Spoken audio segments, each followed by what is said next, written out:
La République démocratique du Congo est souvent présentée comme un pays pauvre. Pourtant, cette image masque une réalité bien plus complexe. Depuis des siècles, certaines tribus congolaises ont bâti de véritables puissances économiques, parfois avant même l'arrivée des colonisateurs. Métallurgie avancée, contrôle des routes commerciales, agriculture de surplus, commerce international, exploitation minière ou encore esprit entrepreneurial moderne, la richesse en RDC ne date pas d'hier. Dans ce documentaire d'investigation, nous allons remonter le fil de l'histoire pour comprendre comment certaines tribus congolaises sont devenues parmi les plus riches, non pas seulement en argent, mais en savoir-faire, en influence et en pouvoir économique durable. Des royaumes anciens aux réseaux commerciaux modernes, voici les 10 tribus de la RDC dont l'enrichissement est le plus fascinant, classés du numéro 10 au numéro 1. Une plongée dans une histoire trop souvent ignorée. Numéro 10, les Nandes.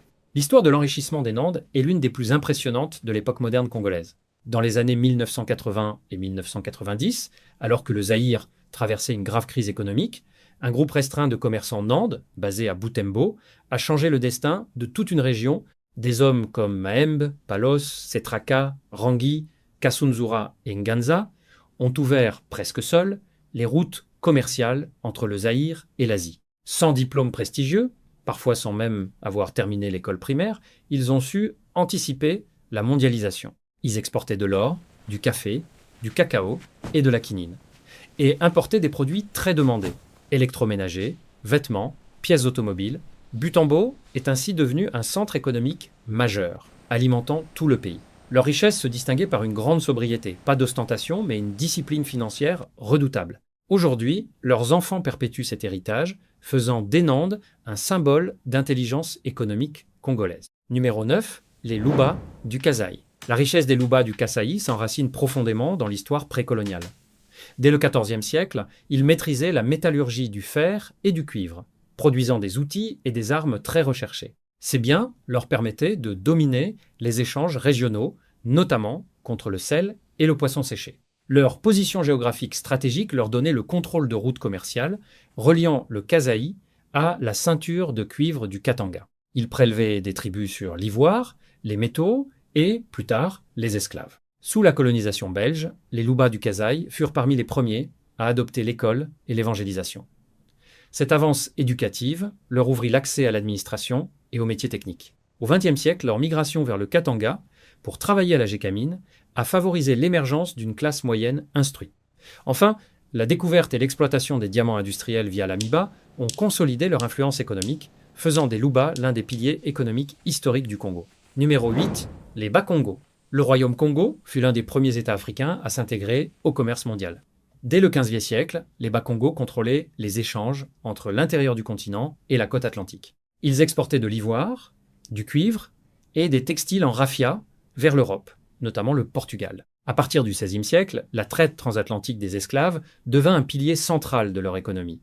Les rois échangeaient des captifs contre des armes, des tissus et des produits de luxe. Le royaume disposait aussi d'un système monétaire sophistiqué basé sur les coquillages Nzimbu, dont le contrôle permettait aux Mani-Congo de réguler l'économie. L'agriculture, notamment le manioc et l'huile de palme, soutenait une population urbaine dense à Mbanza, Congo. À cela s'ajoutait un artisanat de prestige, symbole de pouvoir et de richesse. Les Bas-Congo ont ainsi bâti une économie centralisée, bien avant l'ère coloniale. Numéro 7, les Lunda. L'Empire Lunda doit sa richesse à un contrôle territorial et commercial extrêmement structuré. Situé au cœur de la ceinture de cuivre, il dominait l'extraction et le commerce du cuivre, du fer et du sel. Ces ressources étaient essentielles à l'économie régionale. Dès le XVIIe siècle, les Lunda établirent des routes commerciales reliant l'Afrique centrale aux côtes atlantiques et à l'océan Indien. Ils échangeaient principalement de l'ivoire et des esclaves contre des armes à feu et des textiles européens. Vers 1850, l'Empire était l'un des plus grands fournisseurs d'esclaves de la région. Le pouvoir du Moine Yave reposait sur un système de tribus centralisé, garantissant loyauté et redistribution des richesses. Une agriculture productive et un artisanat développé complétaient cette économie. Cette organisation rigoureuse fit des Lunda l'un des empires les plus riches et influents de l'Afrique centrale précoloniale. Numéro 6, les Cuba. Le royaume Cuba représente un modèle unique de prospérité fondé sur l'innovation. Au XVIIe siècle, sous le règne de Chayamambula Nogung, Les Kuba adoptèrent des cultures venues d'Amérique, comme le maïs et le manioc, révolutionnant leur agriculture. Grâce à un calendrier agricole précis, ils produisaient des surplus importants. Leur position géographique leur permettait de contrôler les routes commerciales entre le Kasaï, le Sankourou et le Lulua. Ils exportaient de l'ivoire, du caoutchouc et des textiles raffinés. L'art Kuba, notamment les tissus en raffia brodé et les sculptures, constituait une véritable monnaie de prestige. Le royaume disposait aussi d'un système fiscal stable et d'une administration efficace, favorisant les affaires. Protégés géographiquement, les Kuba ont longtemps échappé aux ravages de la traite, conservant leur main-d'œuvre et assurant une prospérité durable. Numéro 5, les Chi. Les Chi, aussi appelés Bashi, ont bâti leur richesse sur une organisation sociale rigoureuse centrée sur la terre et le bétail. Dans le royaume Bushi, la vache était la principale unité de richesse. Elle servait à la fois de réserve de valeur, de moyen de paiement pour la dot et de levier d'alliance politique entre clans. Installés dans les hauts plateaux fertiles du Sud Kivu, les Chi ont développé une agriculture de montagne très productive, fondée sur la banane, les haricots et le maïs. Cette maîtrise agricole a permis de soutenir une densité de population exceptionnelle, favorisant l'accumulation de richesses. Le système du Kalinzi renforçait ce pouvoir. Les chefs coutumiers contrôlaient la terre et percevaient des redevances, concentrant les ressources au sommet de la hiérarchie. Les forgerons Chi occupaient un rôle central, produisant outils et armes essentielles à l'économie. À l'époque moderne, les Chi ont transposé cette discipline sociale dans le commerce et l'entrepreneuriat, s'appuyant sur de solides réseaux familiaux, ce qui explique leur forte présence économique aujourd'hui. Numéro 4, les Chokwe. Les Chokwe se sont imposés comme une puissance économique au XIXe siècle grâce au commerce à longue distance et à leur supériorité militaire. Dès les années 1830, ils ont établi des échanges directs avec les Portugais sur la côte angolaise, exportant de l'ivoire, de la cire d'abeille et du caoutchouc. Redoutables chasseurs d'éléphants, ils dominaient le marché de l'ivoire grâce à l'usage d'armes à feu modernes. Cette richesse leur a permis de financer une expansion militaire spectaculaire. Vers 1900, les Chokwe renversèrent même l'empire Lunda, dont ils étaient autrefois tributaires, prenant le contrôle de vastes territoires et de routes commerciales stratégiques. En parallèle, leur économie reposait sur une métallurgie avancée, produisant houes, haches et lances, ainsi qu'un artisanat artistique très recherché. Une agriculture solide assurait la subsistance de leur population. Cette combinaison de commerce, guerre et production locale a fait des Chokwe l'un des peuples les plus riches de leur époque.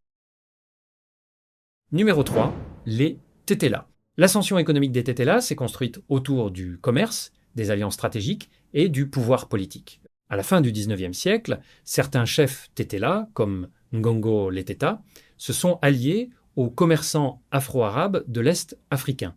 Ils servaient d'intermédiaires dans le commerce de l'ivoire et des esclaves, obtenant en échange des armes à feu et des marchandises de grande valeur. Cette richesse commerciale reposait aussi sur une base agricole solide. Les Tetela cultivaient le manioc, la banane et les noix de cola, tout en pratiquant l'élevage. Le bétail et les lingots de cuivre constituaient des symboles majeurs de richesse. Sous la colonisation, de nombreux Tetela furent intégrés à la force publique. Malgré des révoltes notoires, cette présence leur permit d'accéder plus tôt à l'éducation et à des fonctions administratives. Après l'indépendance, leur influence politique, incarnée notamment par Patrice Lumumba, favorisa l'émergence d'une élite intellectuelle et économique durable. Numéro 2, les Mangbetu. Les Mangbetu ont bâti leur richesse au XIXe siècle grâce à une combinaison de puissance militaire, de technologie et de contrôle commercial strict. Réputés pour leur excellence en métallurgie, ils fabriquaient des armes et des outils supérieurs qui leur donnaient un avantage décisif sur leurs voisins. Les rois Mangbetu, comme Nabiem Bali, contrôlaient personnellement le commerce de l'ivoire et du cuivre avec les marchands venus du Nil. Aucun échange important ne se faisait sans l'autorisation du pouvoir royal, garantissant un monopole économique efficace. Numéro 1, les Andes. Les Andes, ou Azandes, occupent la première place en raison de la durabilité et de l'adaptabilité de leurs richesses. Dès le XVIIIe siècle, ils ont bâti une puissance régionale par la conquête militaire, contrôlant de vastes territoires agricoles et assimilant de nombreux peuples. Au XIXe siècle, ils devinrent des acteurs majeurs du commerce de l'ivoire, échangeant avec des marchands arabes et européens. Cette période renforça temporairement leur richesse et leur influence. Traditionnellement, la richesse chez les Andes se mesurer par l'abondance alimentaire.